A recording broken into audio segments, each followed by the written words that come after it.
This peace may look like the end of war, but it's not what you think. Because when the dust finally settled, humanity discovered something worse than invasion, the truth of what came before it. 5 years had passed since the fall of the Virex Dominion. Earth was awake again. The skies were blue. The oceans were healing, but peace was not what people imagined. The survivors called it the Ashen Dawn, a world reborn, but haunted. Entire cities were uninhabitable, scarred by the Dominion's architecture. The soil shimmered with leftover nanites, the heart of Terra. The massive planet-wide machine that had once freed humanity now slept beneath the surface, silent. Its last pulse had changed the world's magnetic fields, sending strange electrical storms sweeping across continents, and wherever those storms passed, something woke. Strange lights, whispering shadows, machines that moved on their own. Commander Jalen Kor, the man who led the rebellion, now lived far from the cities, guarding what was left of the heart. But peace never lasts. That morning, when the storm came from the east, it carried a voice. Jalen Kor, the cycle isn't finished. Jalen stood outside his outpost, visor shielding his eyes from the sand and static.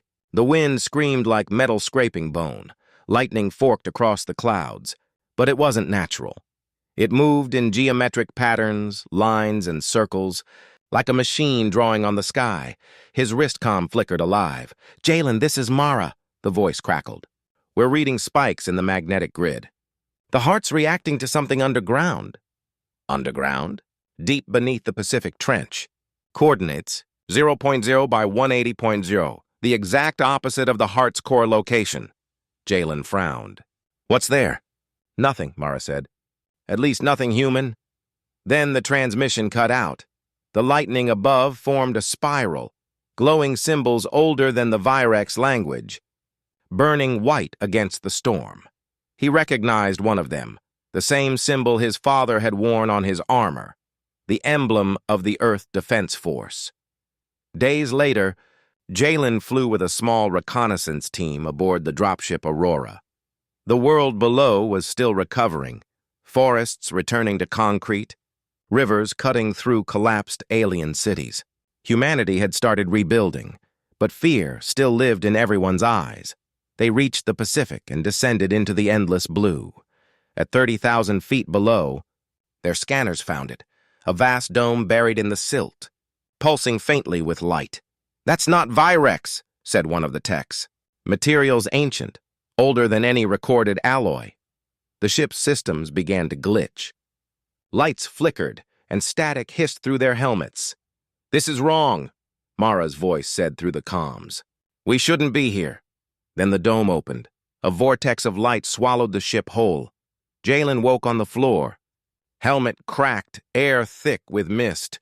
The interior of the dome was massive, a hollow world made of glass and steel veins.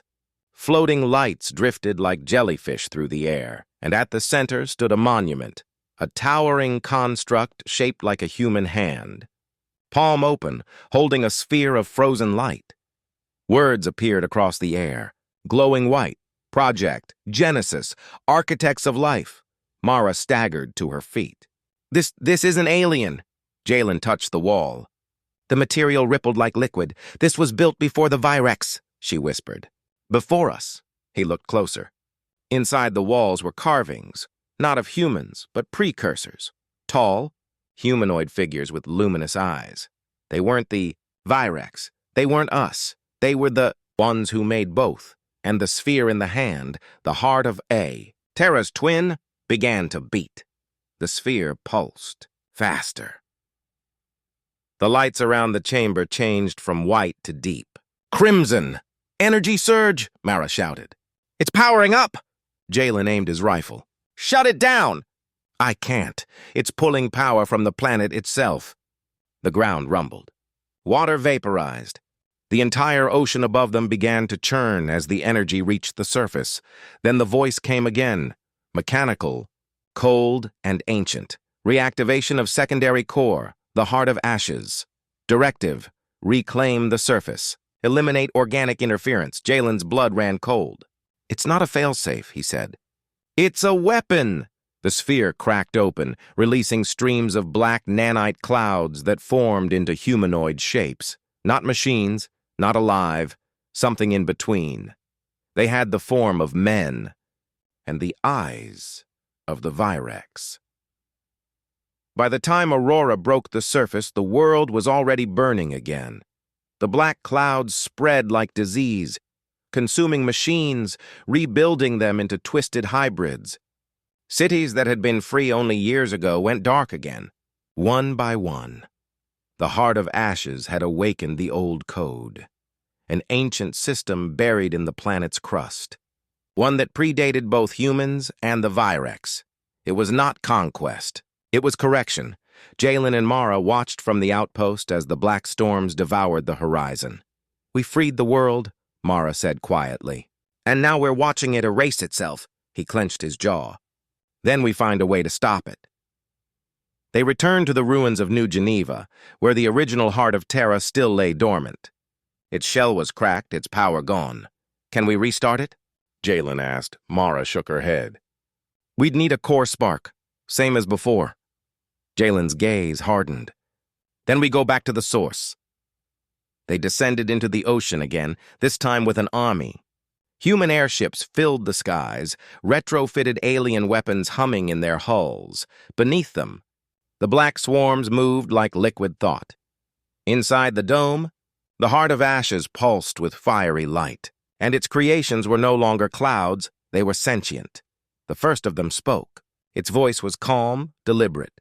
You are remnants. The Virex were your evolution. You were their experiment. But the equation failed. Jalen raised his weapon. Then we'll rewrite it. He fired. The plasma bolt hit the creature's chest and vanished. The being looked down, then back up, unhurt. You cannot kill the source. Mara's voice came through the comms. Jalen! If we overload the heart of ashes, it'll neutralize the nanites. But the feedback will kill everything within 200 kilometers. He smiled faintly. Then we finish what my father started. He charged toward the core as the hybrids advanced. The room trembled with energy, every surface glowing red. Mara's voice broke through the static. You won't make it out. Doesn't matter. He reached the console, slammed the control panel with his gauntlet, and the heart screamed. Overload sequence initiated. The hybrids lunged, their bodies shattering into dust as the energy built to impossible levels. Goodbye. Jalen, Mara whispered. Not goodbye, he said softly. Just reboot. The light engulfed everything. Weeks later, survivors crawled out of bunkers and ruins. The storms were gone. The skies were clear. And in the center of the Pacific, where the trench had once been, there was now an island, green, untouched, alive. On its highest point stood a monument of glass and metal, 2 hands, one human and one alien, holding a sphere of light. Inside it, faintly glowing, a single spark beat in rhythm with the planet's pulse. Mara stood before it, wind in her hair, tears in her eyes. The heart remembers, she whispered. Behind her, the first ships of a new world government rose from the sea, human, rebuilt, united. For the first time in centuries, the Earth was neither conquered nor enslaved. It was conscious. And somewhere deep in that light, Jalen's voice whispered through the static. If you're hearing this, then the world is alive. Keep it that way. A decade later, deep space explorers picked up a signal beyond the solar rim. It wasn't alien. It wasn't human. It was a blend of both. This is Earth, the message said. We remember you. And far beyond the black, something answered.